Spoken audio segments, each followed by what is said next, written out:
I don't know. We're going to find out. Definitely the switch to the Elise Rek'Sai meta is very helpful. We'll be in a Azir ban right off the bat, so that is not going to be shocking. We'll talk more about Bengi and Peanut once we get into the game and after this draft is complete. So it will be Azir and Nidalee, so taking out some of the very powerful picks here.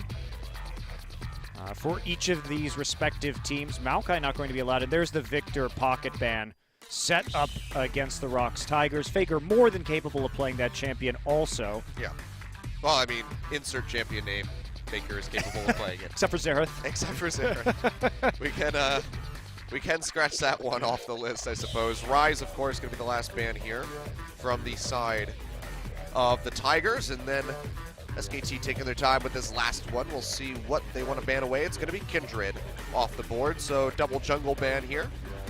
And Vlad. Ooh, okay. Well, that is a big priority shift. So, as we know, in NA and EU and China, Vladimir has been an extremely potent pick so far, just capable of absolutely dominating some of these late-game team fights. Absolutely impossible to kill. And it looks like it'll be Smeb on that Vlad in the top lane, considering he just switched to TP Ghost. Yeah. All right. Interesting. Now, you see the hovers coming through. It's going to be the Rek'Sai and Echo picked up here for SKT. Can't get the trifecta with the Rise on top like some North American team was able to do just earlier this morning. So Tigers knowing better than to give away those 3 champions, but they will pick up Graves and the Swain for themselves. So this is going to be very heavy AP in that top and mid side. Yeah, with the Azir ban too, it is worth noting that SKTelecom, all 4 games they've played, they have played Azir Ezreal in every single game. So now we actually get to see something different from SKTelecom. They're not going to have the Swain, which they had in their last series either. But obviously, these flex picks looking interesting. And now that we see both Swain and Vladimir, the Ghost not so convincing that it will be a Vlad in the top side. Could easily be that Swain. Yep. So we're going to have to wait and see. It will be the Anivia pickup for Faker, a champion that he rarely, but now sometimes still plays. And then we're going to have the Nami, one of those staples from Wolf. He continues to play a lot of Nami and Soraka. I can't think the last time that we saw Faker play Anivia. My guess would be All-Stars when he 1v1 Froggen. I'll look it up in a little bit. And they're taking a look at that Sivir right now. May not go with the Ezreal. So this would be a heavy wave clear composition from SKTelecom with both the Anivia and the Sivir. Very, very good at kiting, but basically no engage. Yeah. So that's going to be problematic, but the zone control will be absolutely wonderful with the Anivia ultimate and the Echo ultimate, but they're looking at kind of like a tidal wave or a wall engage here from Anivia, which means if they start to fall behind or if they get flanked, they may have quite a few issues. ROX Tigers, they do take the Ashe. This is a pick that SKT has never really been known for playing, but is, of course, a ROX special right now. We know exactly how good Prey is on that champion. Yeah, we do, but it's going to be interesting seeing this. Anivia, I want to see how this one's going to play out. Moving into this matchup right now, they actually have it flipped so that Anivia's in the top side. I'm sure we'll be seeing that traded. There it is, coming through. But we actually saw an Anivia earlier today in the NALCS, and it was into a Rise, and it was Phoenix playing that Team Liquid versus TSM. And I gotta say, I wasn't very convinced by that. I mean, I do like Anivia into Rise, generally speaking, because of the kiting potential, the fact that you can wall Rise off so he never actually gets a chance to lay down the damage. Will be Smeb playing that Swain in the top lane. Faker has stuck with Ignite on Anivia, which is useful, obviously, to reduce the healing coming from the Swain and the Vladimir, but is going to give him a lot less presence on the map. Anivia notoriously slow when it comes to responding to side wave pressure or dives. Yeah. And Kuro will be running the Ghost here, so he will be able to get into some of these side lanes after he hits level 6 and can really start hitting some pretty powerful early ganks. But man, Achilleos, Vlad and Swain, how do you kill this front line if you're SKT? I really don't know. That's the question I'm supposed to ask you. But I'm guessing that there will be a mortal reminder involved. It's a rhetorical question. Yeah. Well, I'm sure that there will be a mortal reminder involved here for Bang. Faker going to try to optimize the use of that Ignite as best as he possibly can, but we'll see if he's able to do it as we get ready to go into Game 1, ROX Tigers versus SKT.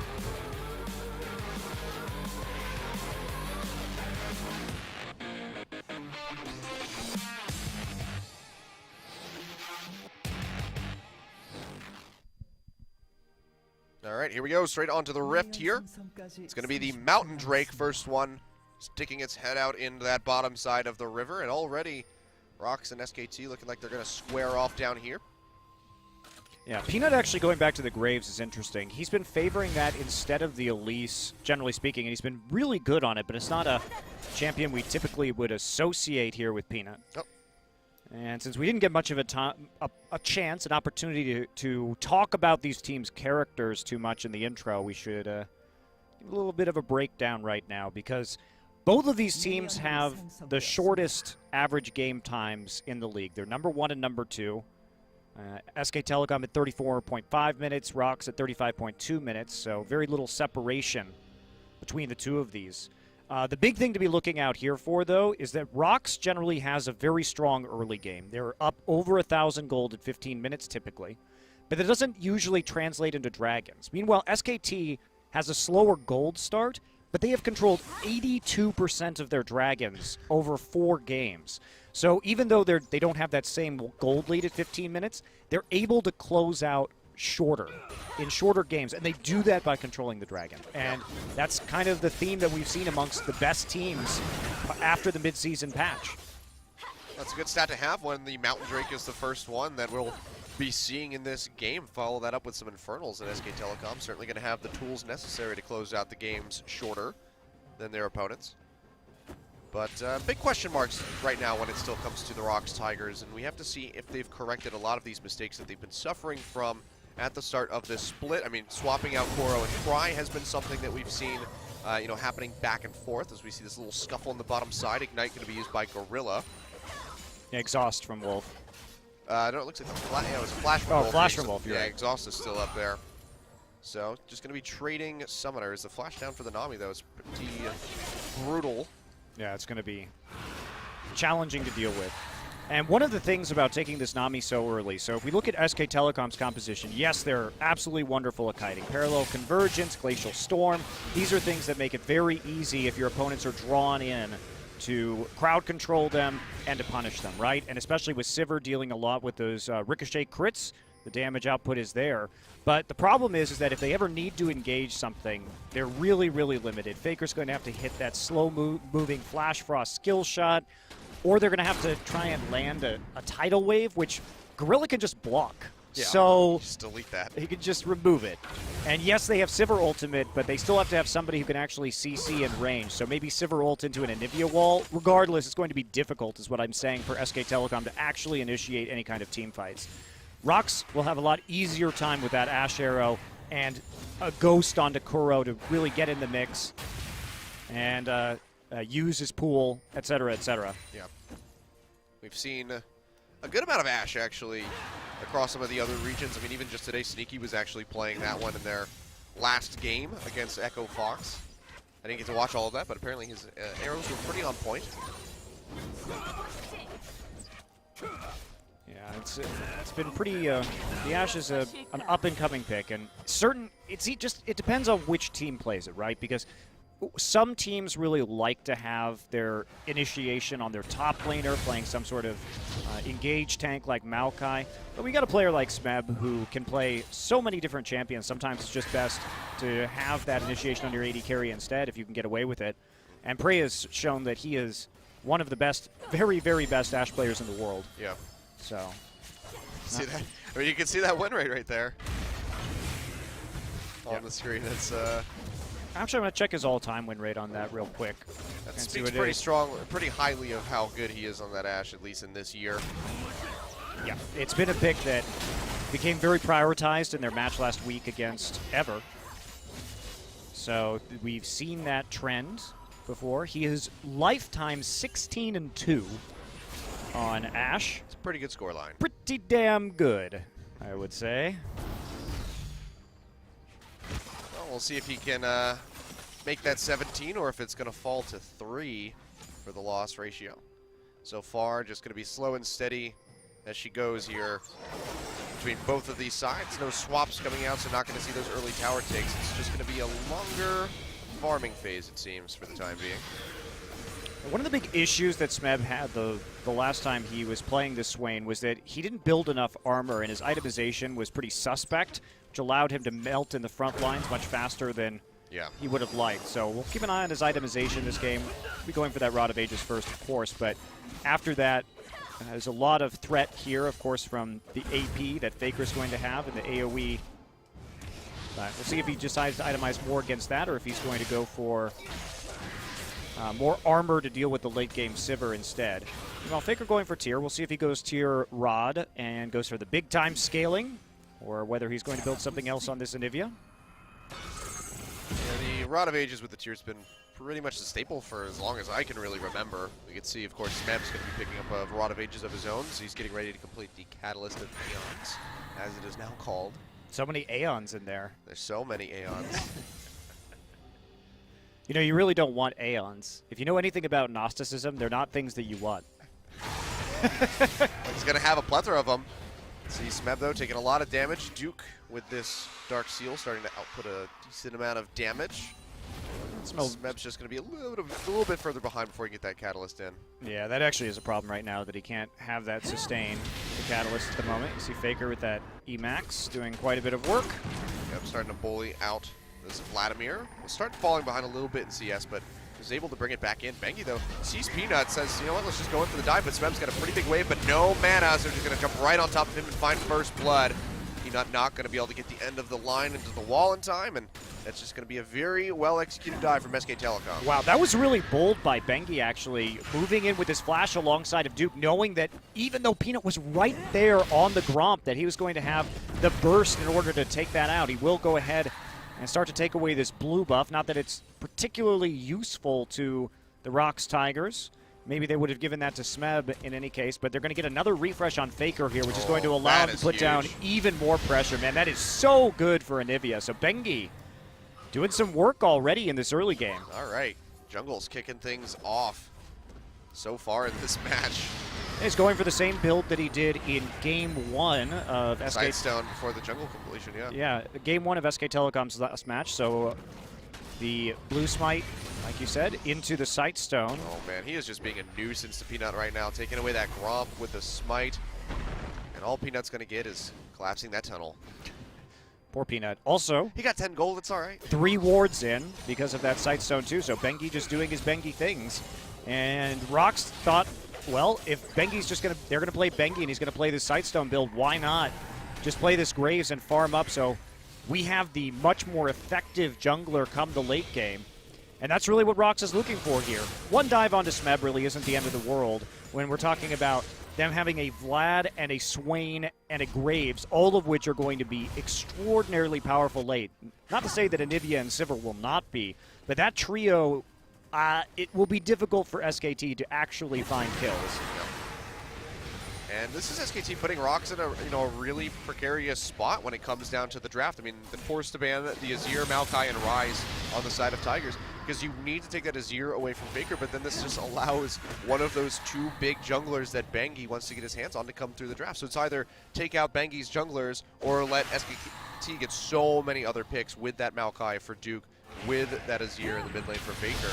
Well, that's been Bengi's entire career, right? Is that you could never ban out his champions because of whatever top laner that SKTelecom has and then Faker's champion pool. Like, you can't give Faker Azir right now. Every other team has made that mistake so far this season. He picks it every single game. You know what they're going to do. They're going to play Faker Ezreal because they've done it in 4 games now consecutively. So I like the fact that ROX is at least testing and seeing where he's going to go. Faker had the chance to pick this Anivia. Once he saw the Vlad and the Swain, he knew that one of them was going to be in the mid lane, probably the Vlad. And this was his solution because Vlad is not going to be putting that much pressure down onto Anivia early. Yeah. It's nice moves here so far by SKTelecom. Not going to see much more action since that dive at the top, but already a 1,200 gold lead starting to accrue for these guys. We'll see just when they want to go down for that Mountain Drake. Got to open up some pressure, maybe get a gank down there for Bengi, send Prey and Gorilla back to the base, if not get a kill, and then they can feel confident to go for that pretty major global objective. Yeah, this is really just going to be a farming game, though. Both teams waiting for some pretty heavy stacks to come through on a variety of items. Both junglers just looking to farm up, at least for the moment. Bengi being a little bit more diligent and able to get those early wards down. But besides the first blood, there's a slight CS advantage in the mid lane, which is to be expected. Wow, just consistent damage coming out there from that Anivia. TP in the bot side, though, going to be matched as Smeb comes in to join. Looks like he's just going to be up in the front side. Duke laying down that parallel convergence will catch him with the stun, and it looks like this Swain is just going to go down, and he does. Wolf finds the kill, and here comes Bengi actually on the backside, trying to get on top of Bray. Smites him out to get the slow, but he's going to get stoned up by the concussive blows. And it looks like they might just back off. Bang's a little bit too low. They're playing with fire right now. Wow, nice dodging from Prey there on some of those skill shots. Yep, Duke's still here though, and he's pretty healthy. He feels confident to go in underneath the tower. He's going to take down Gorilla with relative ease, and Peanut arriving a little bit too late. Will get one kill with the collateral damage, but they're not going to be able to pick up much else. Yes, Smeb should never have actually completed that TP in that particular instance because they were way too far away at that point in time. Yep. The ultimate and summoners had already been used by Prey, so not very much of a chance of turning around that fight whatsoever. So he just sort of sacrifices himself to the bottom lane gods. And that's not going to do them a whole lot of favors. Fortunately, Wolf and Duke were the ones who got the kills, so didn't actually go on to Prey or have any effect from that angle. Still a bit rough, though. Yeah. But SKT looking like, you know, they're willing to pull the trigger on a lot of these dives. And they're coming out for the most part ahead. Had they not lost Wolf in that instance, or if they had not taken as much damage as they did, that could have completely transferred over into this first dragon take, but for the time being, it will just remain standing. But like you said, Smeb, really questionable completion on the teleport. I mean, Duke pulled the trigger faster, and then seems wasn't there to back him up. So Smeb looking like an ATPer at the moment. Well, I don't understand what happened to start that engagement or why Prey and Gorilla were so far up in a long lane when Sivir still had the ultimate up, and we never got to see Prey actually shoot his ult off. So I'm not sure if they initiated that and then got it turned around on them with Smeb having the later TP, which really shouldn't happen because Duke doesn't have a fast way to stop his teleport. But in any case, Smeb not having the best game so far, and to SKT's credit, they look at this Swain, they said, okay, you're going to be building Rod of Ages, you're trying to scale up. Well, instead, we're going to buy Sheen and Dark Seal, and then once we get an advantage in that top lane, it's going to start spilling over into the bottom side now so we can get them an advantage too. So SKTelecom playing well around their winning lanes and just propping up lanes that weren't doing so well because bottom was getting shoved in, was losing a little bit in CS, making that TP play, catching them out, and then helping them to get ahead now. Yep. Let's see, the Rift Herald will make his one-time appearance, and he goes down. It's going to be Duke with the buff for the time being. He already has 4 stacks on that Dark Seal, and you can see Faker is just doing such a good job hammering in the damage onto Kuro. Of course, he can keep up because he is that Vladimir with the transfusions, but it's really making him suffer as far as the CS numbers go. We can see a 36 CS lead already here for Faker, just 13 minutes in. Yep, and Faker had this ready. He knew the Vlad was going to be an option. We started seeing the Vlad coming out in Korea late last week, and now it returns, but people already looking at what they can do, and Anivia, wow, Faker stole that with his ult. Oh my god. So, yeah, just Faker things. Just popping in the jungle, taking some enemy minions there with the Glacial Storm. Pops right back into lane. Bengi's looking to replicate it. Oh, it was at 1 HP! And Bengi stole it with his smite. That is, okay. He's just going to ride that happy was wave at straight on 1. into the Dragon Pit. One Achilles. Wow, that's so sad. Well, they're going to be able to finish off the Dragon, but the fight's breaking out here as ROX just piles on to Bang, and it looks like they're going to be able to take him out. Peanut flashing to the backside of the pit will be able to finalize the kill. Bengi tunneling his way out. Looks like that might just be the disengage, so SKT pick up a red buff, a dragon, but they lose the Sivir. Yeah, not the best ultimate there from Prey either. It was quickly sidestepped by Bang during his ultimate, and now we see some proxy farming here from Duke, forcing the TP from Smeb back into that top lane. He will, of course, be able to clear out that wave pretty darn quickly with the help of his ultimate. Yeah, and it's going to be Infernal Drake to follow up on the mountain, so SKTelecom can get that one as well. It'll be pretty good. We see how this just Yeah, a lot of missed skill shots right here. They couldn't clear the spell shield fast enough. Oh, the arrow did hit. Okay, so Bang was tagged by. It looked like it wasn't at first, but it looked like it shouldn't have. Yes, but it did. It definitely looked like it should not have. They did have to wait to throw that out because Prey was waiting for the spell shield to be gone, and it took them a little bit longer than normal due to some other missed skill shots right there, including the Winter's Bite coming in from Gorilla. Interesting pathing by Bang to run into the pit there instead of up and out toward the blue buff, but all the same, they still got the Dragon, and SKTelecom will retain this about 2,000 gold lead for the time being. A big majority of that going to be made up from Faker and Duke right now, who both have 20+ CS leads over pit lane opponents. Bang's fallen a little bit behind, though, so that's somewhat worrisome. All right, this is still a very winnable game for the ROX Tigers. What I'm curious about is what their lane assignments are going to be, because we don't have a TP on the Vladimir, so are they going to risk going into a 1-3-1 situation, which would probably be ideal for the ROX Tigers, just because then they could apply pressure, fall back to a Dragon or Baron, and then force SKTelecom, who just doesn't have very much engage, to engage them. But you also do run the risk of getting picked off, especially with the Sivir ult on the team, because you don't have that TP, and you can't get back, even with that Ghost and the 45% move speed at level 18, still more of a risk than if you had the teleport. So I'm wondering if ROX is going to take it or not. I think it is an acceptable risk, and I would do it here. Well, here comes Bangy, wall comes in. Goro just going to go ahead, drop into that. You got excited. Yeah. It's like, wait a second, that's a Vladimir. You should never get excited about Vladimir ganks. Correct. Unless you've seen that pool go down first. Gotta force him to use that first. And he has no summoners. Then you're okay. Then you can get excited. Oh, okay. TP coming in here from Duke. That's going to be on the hunt, hop by Bang. Duke will still get caught by the Glacial Fissure, but they're just piling straight onto Gorilla as best they can. The bubble not going to connect. He will flash away, so it's going to be a flash for a TP. That was an extremely well-played little series of events there by Gorilla. He hit the Winter's Bite the instant that the Echo TP'd in.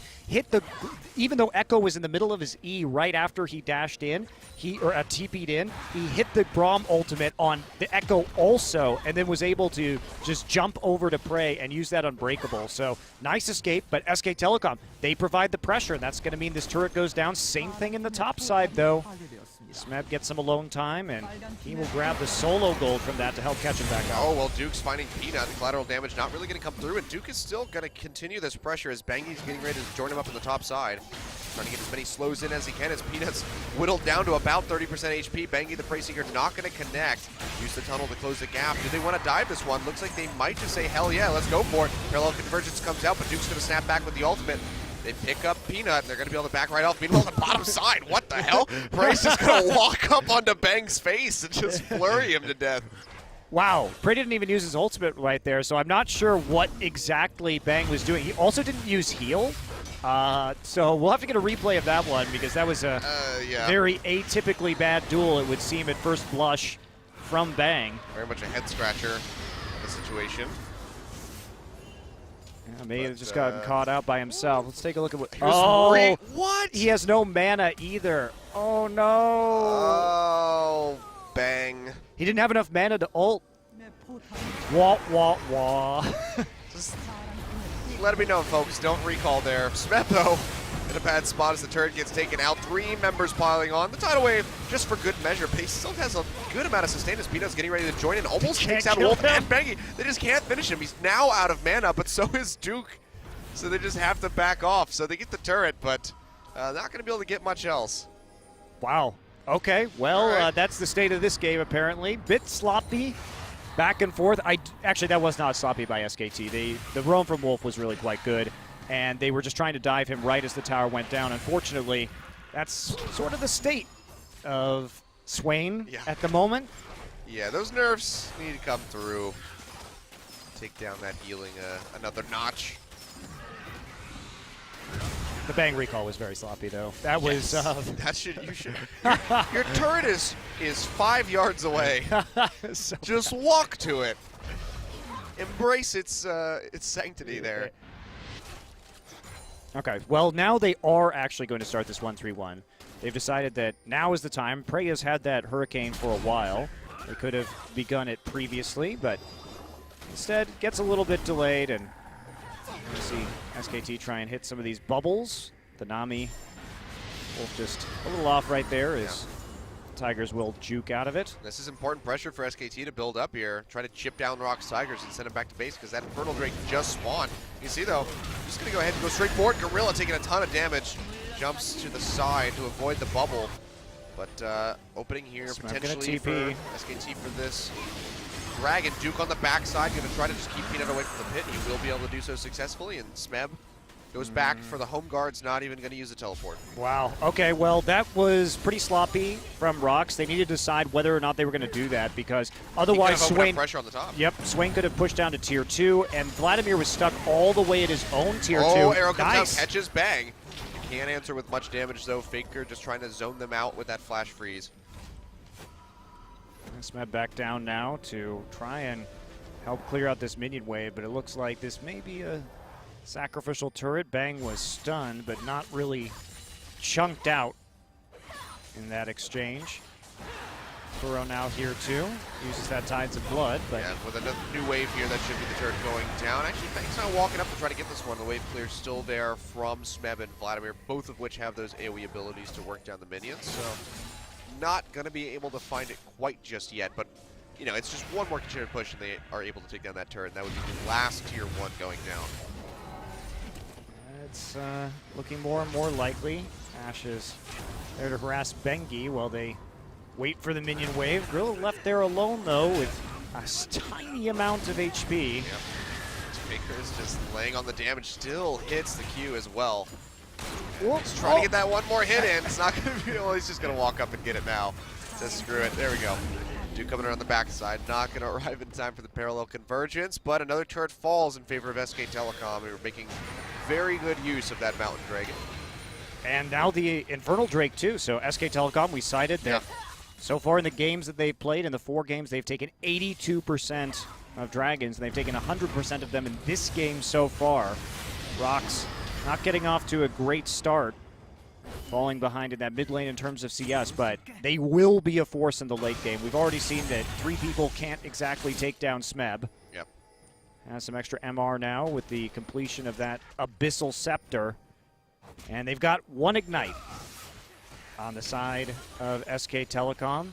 They're not going to be too thrilled about building a Mortal Reminder on Sivir at this point in the game, but eventually, once she gets one, 4th item, that'll be great for them with the Ricochet and the just allowing that to proc across the front line. Yeah. See though, speaking of great start, as you mentioned, Faker looking pretty good. 2 more stacks for the Rod of Ages and already has the Seraph's Embrace completely stacked up at about 23 minutes those came through. Yeah, so he's going for the old school Anivia build, hasn't really changed. To get that fully completed in 25 minutes is pretty good. Yeah, it makes sense why it wouldn't change either. Really, the only thing that changed about Anivia were some of the durations on her crowd control, the fact that her ult starts smaller and gets bigger now. Yeah. She just has a little bit more slow and stun potential, which is obviously fantastic against this team, which needs to pretty much just run at you with Swain and Vladimir. So it's easy to hit that CC and kite them out. Yep, again, this is 6.10, guys. You see that blue buff gets taken. Actually, Bengi has to snatch it up.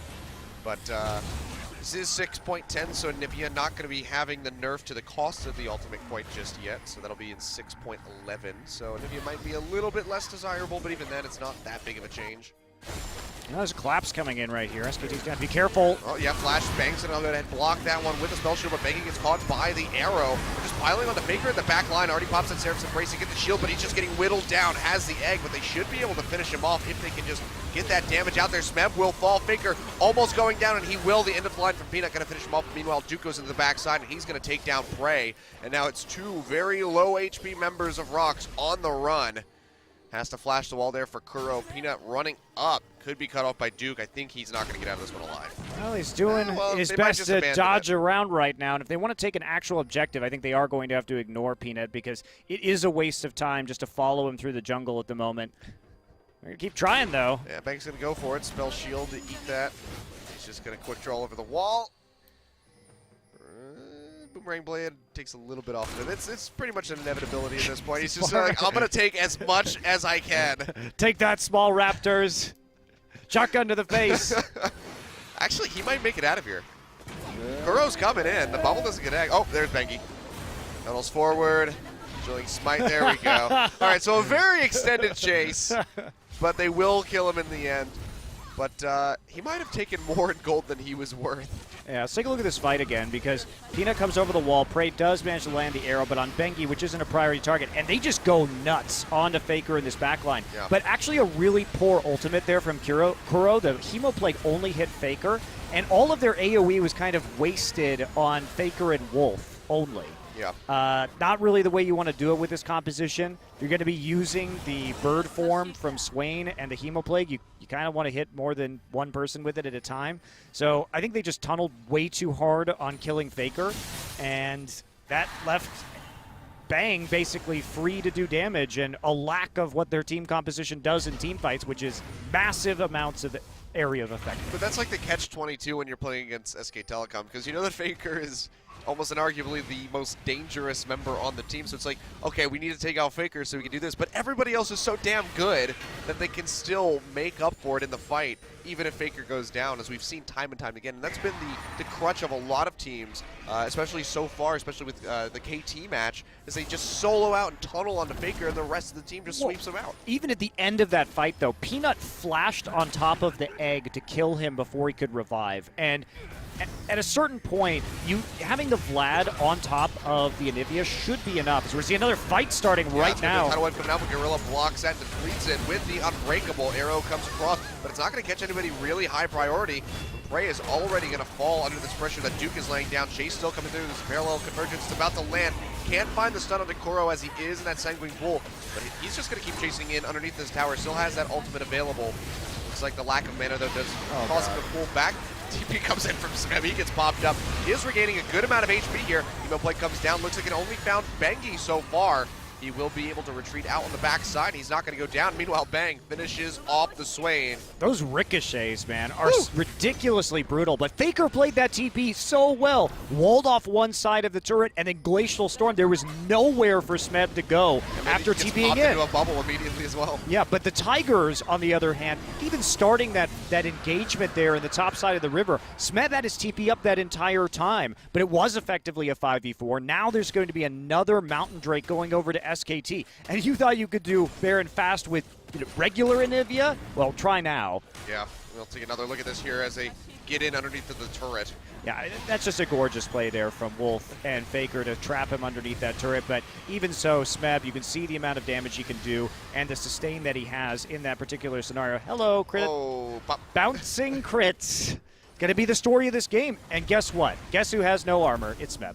Oh, guess who has no mana? It's Peanut. And he's about to go down as Bengi. Oh, never mind. Okay, Bengi doesn't want anything to do with it.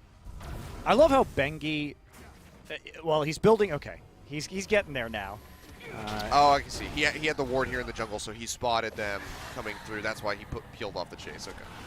Every other Rek'Sai in this league will build Titanic Hydra right now. But nope, not Bengi. It's Sightstone.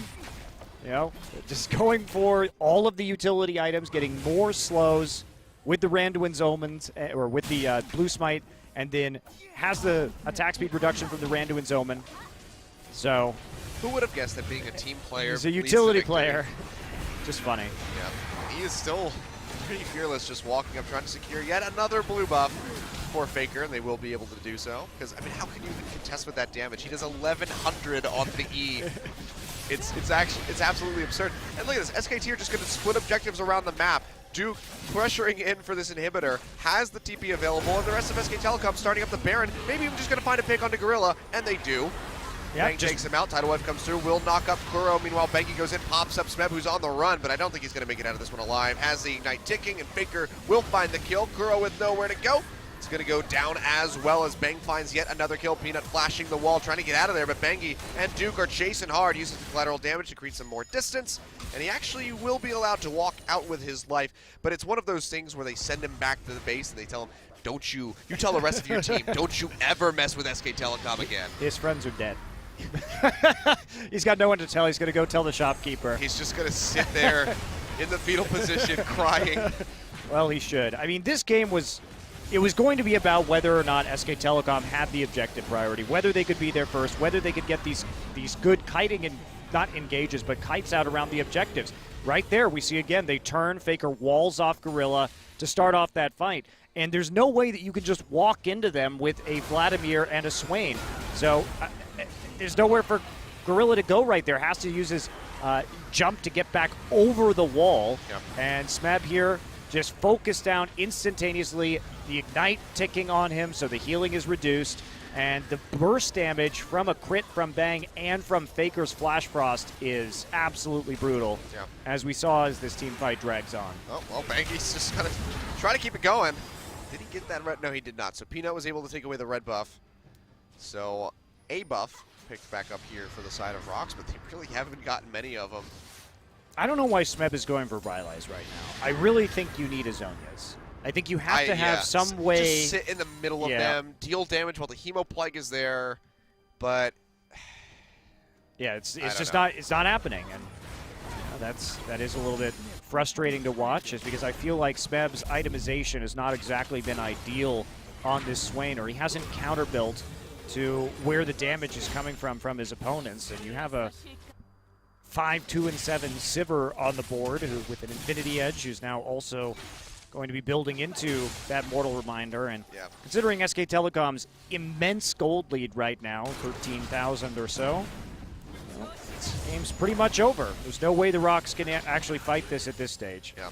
And just to add to it, Faker has that Morellonomicon as well in his inventory, so they're just reducing everybody's healing with those Grievous Wounds. So once the Mortal Reminder comes in, it's basically a good game here for the side of ROX. Yeah. Not going to be much. I mean, Smeb is just not even doing anything to Duke anymore. He's 3 levels behind. Yeah. I mean, and the Swain was an answer to the Echo pickup, which they basically knew was going to be for Duke in the top lane. I'm sure Faker has played it in mid, but it's very much more likely going to be the Echo top. And they still pick the Swain, and Smeb's just not been able to do anything to keep Duke from just jumping on the face of his back line. Well, you do have to commend SKT's draft here for taking that Anivia after seeing both the Vlad and the Swain. That was an intelligent counter pick, not only for the lane against Vlad, but just because if you start to get ahead with this Anivia, there is nothing that Vlad and Swain can do to you. Yeah. Oh, goodbye. Yep. Well, everybody just jukes out that one. Not going to connect. And double Mountain Drake yet again, plus the Infernal. SKT are doing a hell of a lot of damage to that turret. Kuro goes in really deep, and he's not going to make it out of this one alive. That Ignite taking him down. And the last tick. Oh, he's got the Zonias, but Bengi's there to pick it up. So he says, you know what? That'll be mine. He uses the Hemo Plague. Oh, Kuro. Kuro keeping up with his single target Hemo Plagues this game. Really not a great Vladimir game from Kuro at all. Well, it's looking like maybe hashtag wake up cry for game 2 coming in here. I'm not sure. Yeah, we'll see. That would definitely open up the Azir option at the very least. Oh, well, double bubble goes in onto Gorilla and Smeb. Gorilla going to stop the tidal wave with the Unbreakable. Duke taking a bit of damage, pretty low on mana as well, but has that Guardian Angel. Look at Bang, just at the front line, taking up all this damage, allowing Bang to just layer on those hits there from the Sivir. Triple kill coming in for him. That's going to be the ace, and this should pretty much be the game here as the wave's getting ready to come in. Are they going to back off? No, Bengi is just going to hold back in. Don't worry about it, Achilles. Okay. Duke has TP, Bengi has ult. Duke also still has his ultimate. This is going to be the game, yep. I was like, come on, you have this. But yeah, 34 minutes. SKTelecom taking down ROX, making them look like a non-factor. 4 times as many kills as ROX had. Yep. Also, 17,000 gold. Pretty good. Pretty good game there from SKTelecom. You know, if CLG was in that game, they would have come back from the 17K deficit. Maybe not this split CLG. Well, in any event, this game, what I loved about what SKTelecom did is look at Bang's damage to champions. Ridiculous on that Sivir. But what I loved about this game was they took the top lane advantage that they had with the Echo, the better early itemization. They transferred it into the losing lane, which was the bottom lane, which allowed them to get enough of a lead to start taking the Drakes and then to run away with some of these team fights. And that was really the win condition coming in for SKT, was whether or not they could get to the Drakes and get to the Baron Pit first. Because if they could do that, with all of the abilities that they have to cut off choke points, Glacial Storm, Wall, Parallel Convergence, you're just not going to be able to fight them there, especially on champions that don't have any dash abilities. And Kuro, maybe we could have seen a Proto Belt that game to at least get him into the mix. Yeah, that was another thing that we didn't really touch on. We've seen Proto Belt being a really big item pickup for these Vladimirs as they've come back in, and it's just nowhere to be seen in this. Yeah, it wasn't easy because he was so far behind. And at a certain point, okay, you start Spirit Visage because you're playing an Anivia and you want that extra sustain. And then you get a Zhonya's Hourglass so you can actually live in some of these team fights enough to get another round of cooldowns off. And then at the end of the game, it's like, well, if I don't build Void Staff, I don't do damage. Yeah. So I would say there wasn't really a chance. Well, it's a rough spot to be in if you're the ROX Tigers. We'll see how they're going to bounce back as we come back for Game 2. SKT looking to close out with a 2-0. Don't go anywhere. We'll be back in just a few.